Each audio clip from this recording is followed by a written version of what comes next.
injured and is now in the dressing station.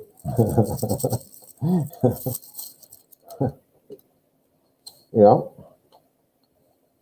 Well, I think that'd just be if you like got the virus, I guess. Be more fitting. That's true. I like it though. All right, let's look at the vocabulary. We're having a quiz tomorrow, but it's a short one and easy. You look at the words. Should be fairly easy, like 3 points. Should be. Football. By the way, anything that ends in ball is going to be masculine. Most of their sports are das, I think all of them. But because the word ball is der Ball, then a sport called something ball is going to be this word, der Football. Golf. Das Golf. No, I'm saying if it's ball, it's der. If other almost every other sport I'm trying to think that I can think of is das. Yeah, volleyball. So no ball. Der Volleyball. Sports. Der Sport. Now this is a different phrase. To ride a bicycle. It's the hardest one on the list, maybe. Yeah, Fahrrad fahren. So you feel like you're saying the word fahr twice, but you are. Fahrrad fahren. Fahren's to ride or drive, and then Fahrrad is the noun for bicycle. So Fahrrad fahren, to ski. We had it in that article we read about Skifahren, sehr gut. Skifahren im Blut. To swim, these are verbs now. To swim, very close to the English. Schwimmen. Skifahren, schwimmen. Basketball. He's just that good, didn't he? Like, I mean, he's still about a good 6 feet away from the basket, but he'll make it. Plus his arms are about 5 feet long, so he's really only a foot away from the basket, really. It's not so bad. They're basketball, all right? So everything in ball. Tennis, yeah. There we go. Das tennis. Soccer. Yeah, so this is a weird thing. If someone wants to research this, I forgot the answer, but how we came up with the word soccer, I've heard someone tell me before, God, this mask is itching me. Something was like, sorry, I got to put on a new mask. Sorry if I infect anybody while so there's some British English reason why, although the British say football too, but there's a reason why it has to do with a soccer club of some sort or something, and I don't know. I forgot the whole story, but for some reason... Maybe because the game was played by soft makers in the North of England. Okay. It maybe, I forgot the whole story, but anyway, soccer is... I'll I think, please do. I think we're the only ones that don't call it some form of translated into other language as football. It's because we have our own sport for football. What soccer is Fußball, right? That's the German word. So literally football. Hockey. It's das. Because, or ice hockey. Also, I'll also take das hockey, by the way, because I mean, I guess there is like field hockey, but that's what ice hockey. Okay. Good, kids. Let's just. Yeah, go ahead. The origin. Linguistically creative students at the University of Oxford in the 1880s distinguished between the sports of rugby football, and a soccer, association football. The latter term was further shortened to soccer, sometimes spelled soccer with a K, and the name quickly spread beyond the campus. Okay. To a very large continent to the west and absolutely nowhere else. Right, it only spread across. That's what they say about us in the UK and England. Say we're a common people divided by a different language, the same language. I think they normally say a common people divided by a very large ocean. Right, that's the normal phrase. But we're divided by a common language. I don't know. And government system. Yeah. What did rugby start? Rugby started in a place called Rugby in the UK. Is that for real? I think so. I mean, there's a big place in the UK called rugby. And then there's, of course, it's popular.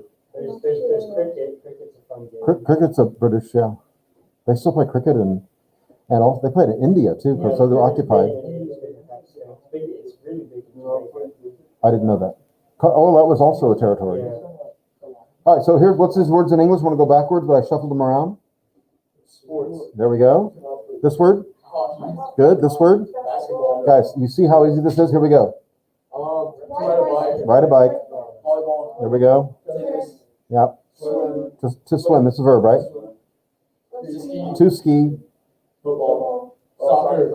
Okay. That was it? The whole list. Yeah. I should grade you on how fast you're able to do it. All right. Interesting. Okay. Good deal. So yesterday, we had an assignment here, but I think I'm going to, what's that? No, say it. What were you saying? Oh, I said page 5. Page 5. All right. Speaking of soccer, though, here's that article about Mesut Ozil. He's a famous, like I said, I think he might play still, but he doesn't play for, What does that mean? I don't know, it's a Turkish name, I don't know. Yeah. Oh, he's Turkish. He's born in Germany, but Turkish descent. Okay, so this is what I'm talking about today. You don't have to open your book. I'm going to turn the lights on in a minute and put this on the board. But again, they call this stem changing vowels, stem changing verbs, sorry. And when they say stem changing, what they mean is the vowel, that's why I said that, the vowel is what might change in some way. Or maybe we're going to add a vowel, or maybe we're going to mutate a vowel by putting an umlaut over the letter. That possibly could happen. But that's what they mean. So the stem, let's take the verb here. Can you see that? Schlafen, right there. The stem of schlafen is, as far as kind of dissecting the verb, is SCHLAF. That's schlaf. That's the stem. The ending, the second part of a verb, is the EN, which is the part of almost every verb, right? EN is the last two letters. Not all, but nearly all. Schlafen. So the stem vowel here is the A, and there might be a change. And as I look down here, and the book typically does this, they write something that's different about the verb or a noun or whatever in red print. So we see here, that's normal, ich schlafe. And if it were a regular verb, we would say, du schlafst. You're sleeping.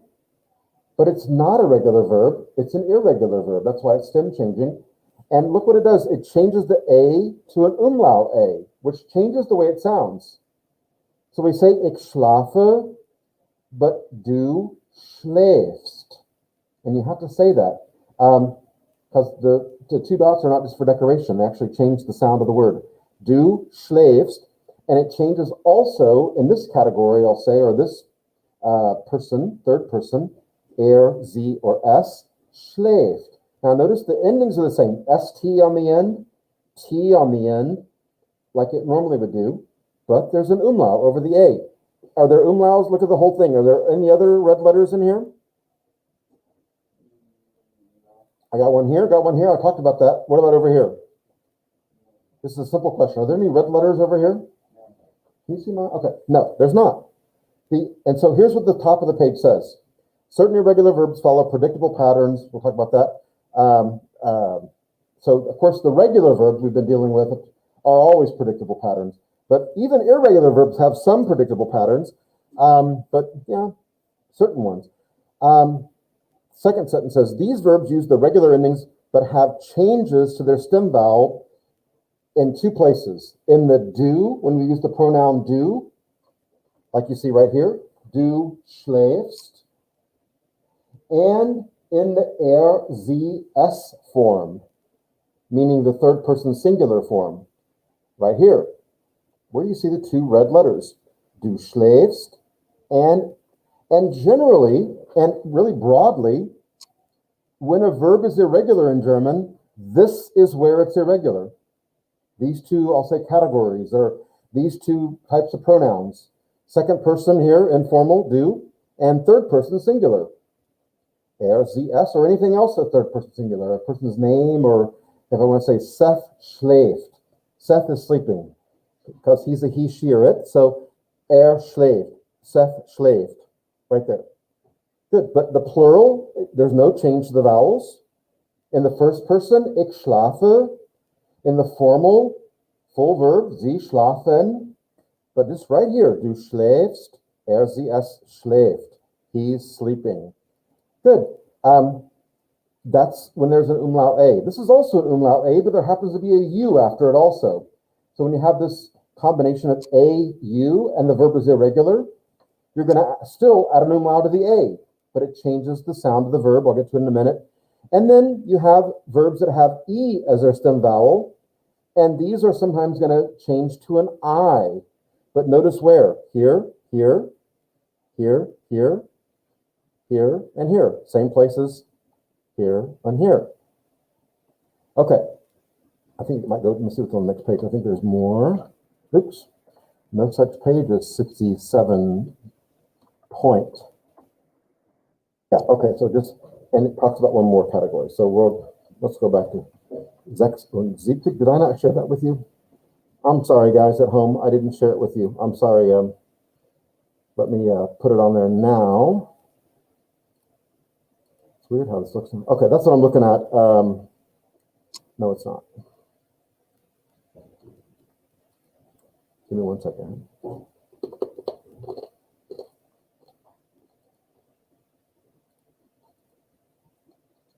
Okay, colon, that's what I was looking at here, but let me go back one. No. Okay, so I'll leave that on there, colon. You can look at it in your own book right there on 76. We get the lights from me real quick. Okay. So here's how this is going to work out. Let's pull this up here. All right. And do some erasing over here. I've been writing a lot today. Probably put together a novel today. I could just transcribe it. All right, so when we use these, let's just take a look at a regular verb first of all. What's a regular verb? Tell me one. What's an example? All the verbs we've been learning up till now. Not all of them, a couple of them. Most of them. Say again? Who said something? Am I hearing things?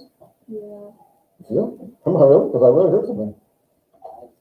I used to have some raccoons over here, and they could run back and forth. I haven't heard them in a while. I'm kind of worried about them. Couldn't drop on Seth's head. They could drop on Seth's head. They probably would. I'll take that. All right, let's just try. Let's say, here's one, common. Common, that's right. You know that word? Yes. Common. So here's the way we put it together. We say ich komme, and the example of schlafen is ich schlafe. Looks pretty similar. This has an E on the end. I'm only off for a minute. Du kommst, sie, what Z always, capital Z always get? Full verb. Sie, es. I'm going to take this for a second. Kommt. Over here we go. I'm gonna add the endings in a minute. Wir kommen will be kommen. Ihr. Good. And we'll just make these together Z and Z, meaning they. Kommen. Now to use a color pen. All right. Ich komme. Du. Z formal. And while we're there, over here too. In fact, while we're here, good. And ear and air. Good. That's a regular verb. No, the vowel didn't change any. O just stays O the whole time. Good. But with schlafen,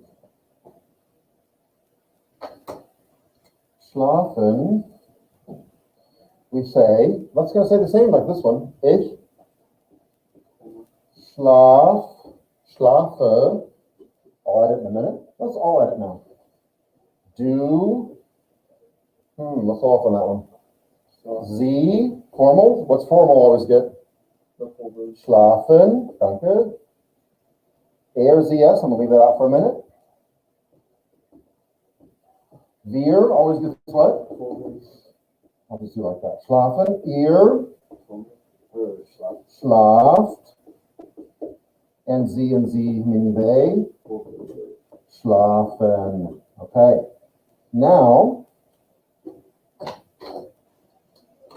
here, now, if it were regular, we'd do this. If it were regular, like we did common, became kommst, schlafen. If it were regular, would be schlafst. But it's not regular. We have to add something. It's real easy. Umlaut. Not do schlafst, but do schläfst. It changes the sound that much. Schläfst. And down here, RCS, you see it. If it were regular, it would look like this. Just like RCS kommt, ihr kommt. RCS schlaft, nein. RCS schläft. Everyone say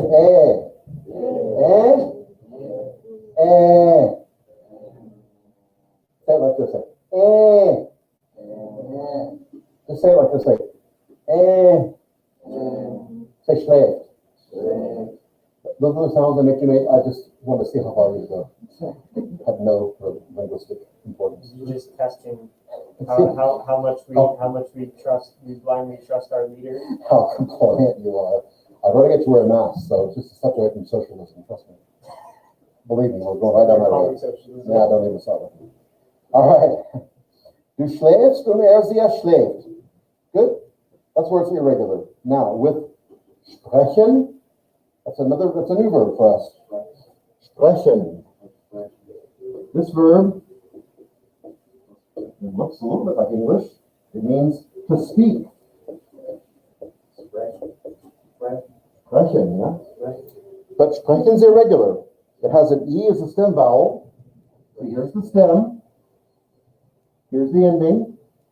And here's the stem vowel. That's what's going to change. That's what it's called, right? It's called stem, what is it called? Stem changing verbs. That's the whole name of this chapter, of the section. We're going to change that stem vowel, but we'll see what we're going to do. Well, I speak would be ich spreche. But what happens to it when it's irregular? Do. Now we're in a category that could be irregular. We have Z, we have RZS, and that's a category that if it's irregular, it's going to be something weird.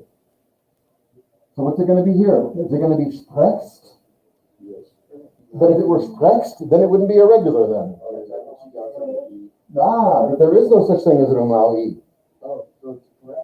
So look, the E changes to a whole new vowel. A, it changes to an I. Sprichst. Du sprichst. Just like that. Du sprichst. And since it changed to an I here, it's going to change to an I down here, but it'll be spelled a little differently. Like this. Spricht. Spricht. And that's it. That's what I'm saying. Only in those two areas where I have a little star here. That's where it's going to become irregular. Just like it would be here. Other than that, where do we go from there? Z, formal. Full verb. Wir. Ihr. Anybody else? Ihr. Sprecht. Just like ihr kommt. Ihr schlaft. Ihr sprecht. And Z, meaning formal you and the word for they. Sprechen. Full verb again. That's it. So it's only irregular here and there. So E commonly changes to I if it's irregular, and A commonly adds an umlaut. Now, there's I just got through the book before I got onto the board, and that is a verb like, that's what they say. I think it was laufen, wasn't it? Laufen? If it wasn't, it's okay. Well, laufen is a new verb for us. Laufen is to run. To run. And it has two stem vowels, A, U, but so, it's one of these combinations. We're still just going to add an umlaut to the A, though, when we get to the right part. But it's pronounced differently, though. So laufen would be, first person, no problem. Ich laufe. Ich laufe zur Schule. Huh? Ich laufe zum Taco Bueno. Well, I burn the energy, and then I eat it, and then by the time I get run back home, it's like a zero-sum game. Right? Just burn it all off. That's how I indulge junk food. No, that's a terrible idea. It's kind of like waste oil products and stuff. Stick it up the flare tower. And then I just buy some carbon credits or something. All right, so I'm going to put a star here because do is where it's going to become irregular. If it were regular, it would be what? Du laufst, right? Just add an ST to the end. But it's not normal. It's going to be, I'm going to add that there, but put an umlaut over the A. Like I said, just like we did with schlafen. What is this word here? I had to make funny words for it. Schläfst. But this combination, though, and at the very beginning of the year I told you this combination of umlaut A, U makes its own sound. Now, A, U makes an ow sound, like O-W. Or, like an ouch or something. But umlaut A, U makes a O-Y sound. So this word is du läufst. Oi, yeah, du läufst. Now the formal always gets what? Laufen. And then here's another star. Sie, S. Well, what's that going to be then? Here it was spricht, kommt, schläft, läuft. Right here. And that sound, umlaut AU, makes that oi sound. Du läufst. Läuft. You're running, he's running, you run, he runs, whatever.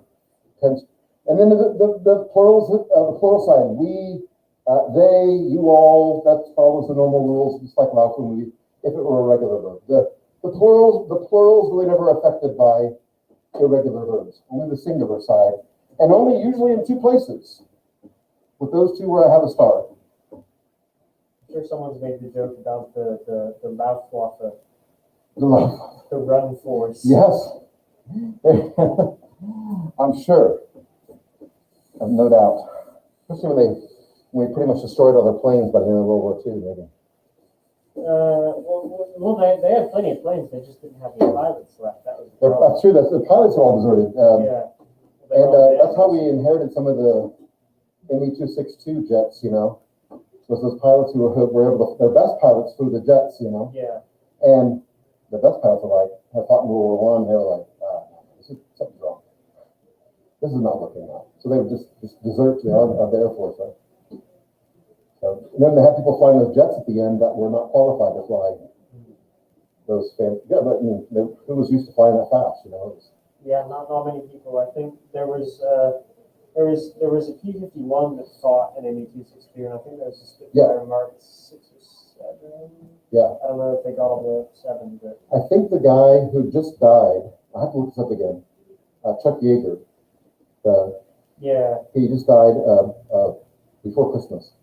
And he's the guy to break the sound barrier. Yeah. But I think he's the first pilot in World War II he shot down at ME-262 with the P-51. It was pretty hard to do. Yeah, because you had to climb, and then you had to come down on top of them. Right. You had no chance getting behind them, or you couldn't get behind them. I mean, it was the problem that, by the way, we're talking about ME-262 was the Messerschmitt 262, which was the first jet, I think, at least used in combat. I don't know that. And But the Germans had a problem too, is that they went too fast. Like, Yes. it was like by the time you're right up on them and you feel like you're close enough to take a shot, you're past them again. You know, it was, so there is a disadvantage of going too fast, you know. They also had a problem of their fins would get too hot inside Yeah. the engines and they would explode. Right, Like right. I think they've got a 262 engine at the Air and Space Museum. Oh, did they really? Yeah, Very close it's a cutaway. It's been sectioned. I didn't know that. Oh, yeah, I've seen it. I'd like to see that. I've always wanted to see, and I know the museum to go to see one. It's in Yeah. Munich, but I don't get a chance to go to that.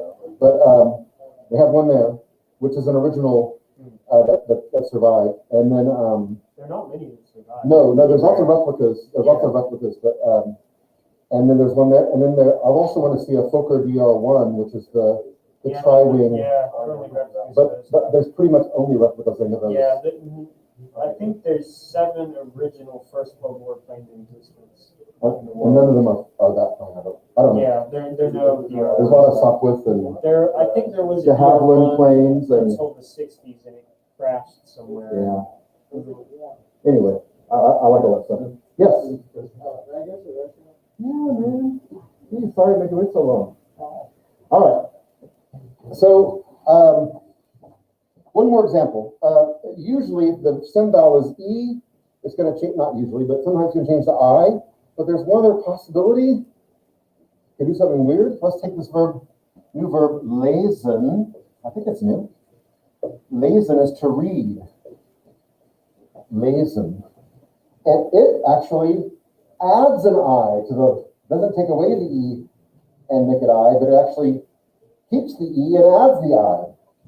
But it does it in the same places. Ich lese, easy enough. But do, it's going to add it right here. And what sound does IE make? Right. E. Is an E, long E sound. So do least. Ich lese, do least. Of course, the formal always gets what? Formal always gets what? Someone say it? The full word. Thank you. Sie lesen. And then sie es. Here's that place again. That's not a very good start. Okay. And sie es. It's weird because it looks the same. It is the same. How did that happen? Copy and paste. I wish I had a copy and paste whiteboard. Copy and paste, yeah. Because the stem of lesen, what's the last letter in the stem? What's the last letter in that? Those 3 letters. Lesen. S. So we don't add an extra S to this word. Right? We don't say least, it wouldn't sound any different anyway. We just put a T on the end. And so that's why it looks just like this. But the point is that we don't take the E away and add the I. We add the I and leave the E with some verbs that have E. So, let me put Wiederfleischung again. Dankeschön. So here's that. I hope. Here's that last one explained. Oops. There is no 773. Right here. That's one I use. Lesen. Then they have IE. Another example that does this is sehen. What's sehen? To see. So, ich sehe, but du siehst. When you make an E, it sounds more like English all of a sudden. You see. Du siehst. If that helps any. Sie es sieht. Right there. So where the red letters are is where I made a little star next to the word. Good. Okay. So they have here on the bottom of 77, they've got like 4 categories here. If I were making a textbook, I would kind of combine these 2 categories together because you're still adding an umlaut A, even though this has an AU. But you're still putting an umlaut over the A. But I see why they split up. So we have some verbs here. Backen, to bake. Braten, to fry. fahren, fallen, fangen, lassen, schlafen, tragen, a lot of these new words, waschen. Then E changes to I with these words. E changes to IE with these words. All of these add an umlaut to the A. Although laufen gets pronounced differently, läufst, than the umlaut A in these words would. But that's the categories. And that's really the basics of the irregular verbs.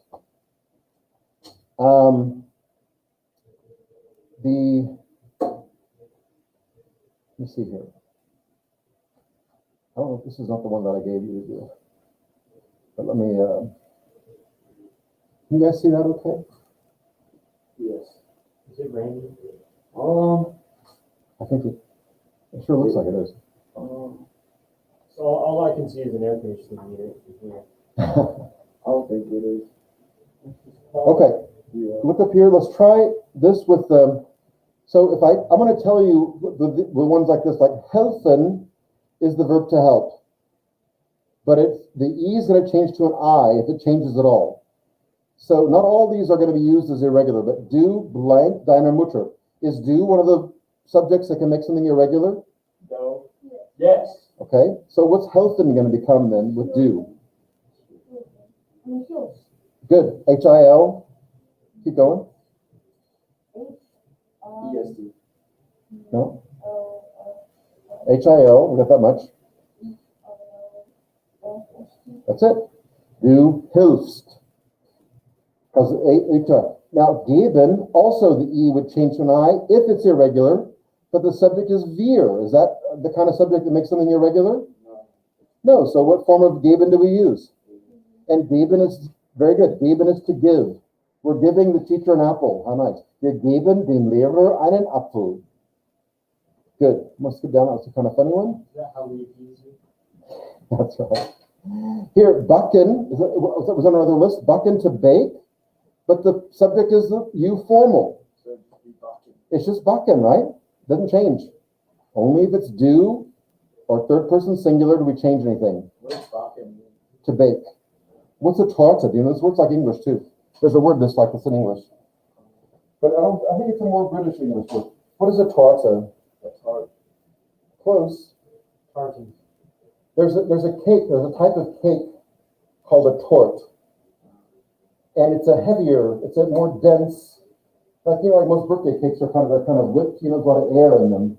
You can see it's kind of spongy You looking. mean like a English pudding? No, it's a cake. It's a kind of, you bake it, Yeah. and it's yeah, you might bake that too, but it's made, it's more dense. I forget what you put less of. Maybe you put more flour or more. Is it like you're talking about like? But you don't like whip it around. You don't get air involved in it where it's real spongy looking when you cut it open. It's real dense, real heavy. Was it kind of like a dark reddish black color? No, it can be different colors. Yeah. I was thinking it was gonna be black pudding. No, it's not like that. It's oh, there's mine. Anyway, that's what you're baking here. Sie backen eine Torte. I'm gonna skip down to this one here to do. Number 7 here. Do. Is that one that can make it irregular? Do. I've got it highlighted. Is that one of the subjects that make it irregular? Yeah. And I have lesen. Well, that might be on the board over there. So what's going to happen here? Do. List. That's L-I-E-S-T. Yeah, how do you say L-I-E-S-T? Least. Oh, Because I-E makes an, I thought that's what you said. I-E makes an E sound. E-I makes an I sound, but do, least, what are you reading? A lot of books. Viele Bücher. Let's do one more. With schlafen. So, schlafen, is that on the board? it used to be. It used to be. Well, what do we do when A is the stem vowel? Schlaf. What changes with A, if anything? Doesn't it get the two dots over? Right. Everyone say umlaut. No. It gets an umlaut. So how would if it were a regular verb, how would I? Yeah, that's, so how do I spell it? F-C-H? Right, yeah, right there. Good. Okay. That's it. Schläft. And how does he sleep, or what? Schläft bis 8 Uhr morgens. Until when? 8 a.m. 8 a.m. Good. 8 in the morning. 8 Uhr morgens. Good. Okay, good. There's some other things like Naaman's a little bit irregular. Werden has a couple of, like I said, most of them are going to be just like what I did here. But of course, there's going to be a couple of exceptions, like vergessen too, is a little bit different. And the verb essen could be a bit different also. The verb to eat. It's a very important verb, by the way, kids. It's a shame that we've gotten all the way to second semester. I'm just not teaching the verb to eat. Because that's very vital to essen, to live, have energy. What's Esso though? Because Esso is a German oil company, isn't it? Esso, I think. ESSO. Yeah. Does that mean anything? I don't know. Doesn't mean anything to me. I'm gonna look it up here. I think it might be defunct now, though. I think it's part of Exxon. I think you're right. I remember seeing Esso stations though when I was Yeah, younger. it was yeah. Yeah. Because Deutsche Bundesbahn, I think they had a deal with Esso to carry their oil on the railway. Really? So I have a German model railway, and it's most of it was made in Göppingen. Okay. And yeah, you see a lot of Esso cars. It is ExxonMobil that owns it now. Yeah. Although it still exists somehow in some form, and they're headquartered in Irving, Texas. But that's not their origin though. That might just be SO, US SO. Yeah, I don't know if those stations still exist anymore, but I remember these old ones. I Googled a torte, and it Okay, tell appears me. to be a cake with mousse in it, With mousse in it. or like some sort of creamy chocolatey thing. It looks like a normal cake with layers of. Like, Yeah, okay, mousse in but it. see, here's what I'm talking about. I don't think you can see that or not. It's really dense though. See that? How it's got Yeah, like, it is pretty dense. it's got like Really a, moist. yeah, it's moist, but it's, I mean, this piece of cake will fill you up. Like you'll be, I mean, of course, Yeah. sugar you're gonna burn, but There's a lot of cake there. it's a lot of cake and it's real heavy, you know, it's like German bread is that way too, just a regular bread.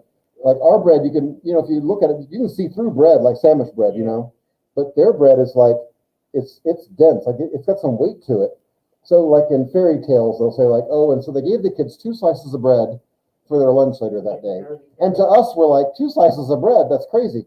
But no, you could, I mean, it wouldn't be that much, but you could, it's pretty substantial though. Like it's, I mean, you'd still be hungry probably, but I don't know. It's something heavier. But they have Kuchen, which is cake, and then this is a type of torte. But what you were saying, that maybe that's mixed in there, maybe that's what I'm seeing. Well, the ones I looked at had like normal cake and then 3 layers of that chocolatey stuff. Yeah, I would, let's see what that is. Yeah, I've actually, just if I see, if someone offers and says torte, it's the same word, it's just pronounced differently in German. Do you just accept them blindly? I accept any kind of baked goods pretty much blindly. Unless it has like coconut in it or something. What I want to see is a picture of a torte. Okay, there's all kinds of. Anyways, getting back to the Yeah. ME262 thing, yeah. Oh, so sure. I think it's off of it's a Messerschmitt jet engine. Oh, I know okay. that. Well, that probably. What else would it be? Yeah, Did they make any other jets? They made that like really tiny single seater one. Right, that you was- know, shot itself up. That was almost more like a rocket kind of thing, wasn't it? Yeah, and it was horrible, and I think it Yeah. killed most of its pilots who were It was like, very unstable, I think.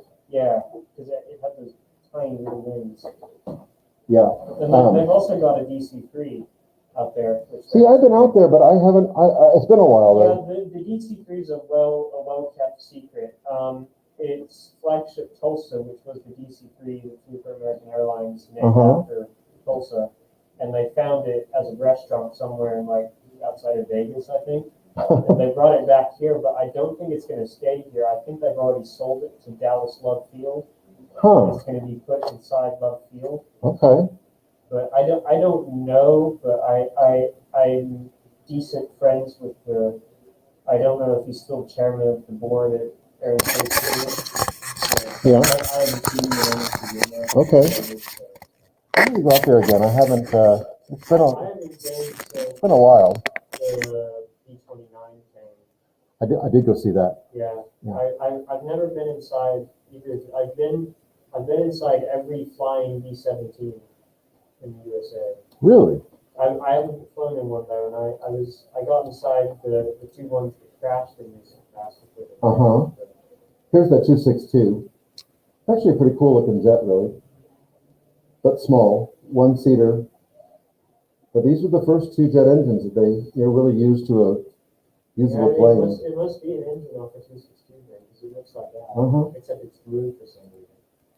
That's the one in Munich. I think that's, the Deutsches Museum, that's in Munich. That's the one I wanted to go see. Cockpit's pretty Small. Yeah, you got to be Small enough in there. there's one, yeah. There's one in the field. Anyway, there's a movie, sometimes I'll show it, called, what's it called? Downfall? No, partly about ME-262. Red Wing? Red Tails. Red Tails. Oh yeah, that's the one about the Tuskegee. Just go out to Tuskegee, yeah, and they end up fighting one of the Yeah. squadron of ME-262s. Yeah, It's George Lucas produced it, but I don't know who directed it. But he's a big war buff, isn't he? he's a big World War II buff, yeah. He and Spielberg both are. All right, well. Then there's the Microsoft. Good afternoon. Let's end our day together in prayer in the name of the Father, and of the Son, and of the Holy Spirit.